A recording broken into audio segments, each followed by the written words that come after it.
Regular maintenance is vital to ensure your Sterling Ultra Cold Vault 100 freezer operates at peak performance and protects your valuable samples. In this video, we'll outline the maintenance tasks from the Vault 100 manual to manage frost and ice effectively.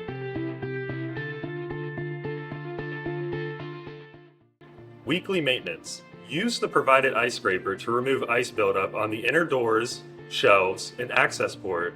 This keeps your freezer running efficiently and ensures easy access to samples.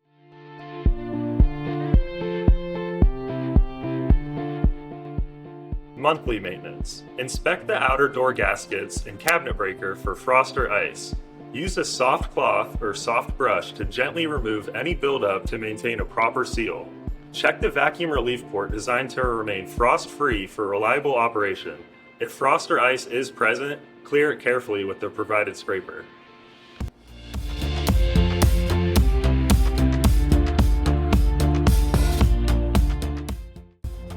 Yearly maintenance. Plan ahead. Before the yearly defrost, ensure you have temporary storage space and a qualified monitoring system to safely relocate and protect your samples. Perform a complete defrost and cleaning of the Vault 100 to remove all ice and maintain optimal performance.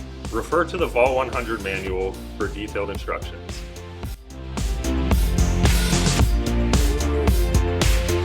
Additional tips. Some freezers are open more than others, and the buildup of ice is much quicker in those cases. If this is happening to your freezer, don't hesitate to defrost sooner than scheduled. Train your team. Educate lab staff to monitor for excessive ice buildup and report it promptly to prevent damage to the freezer or loss of samples. Track tasks.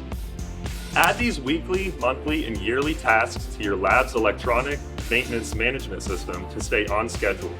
To minimize downtime, consider scheduling other maintenance activities alongside these tasks. By following these maintenance steps, you'll keep your Vault 100 in top condition and safeguard your critical samples. For more details, consult Vault 100 manual or contact Sterling Ultra Cold support. Thank you for choosing the Vault 100 to protect your samples.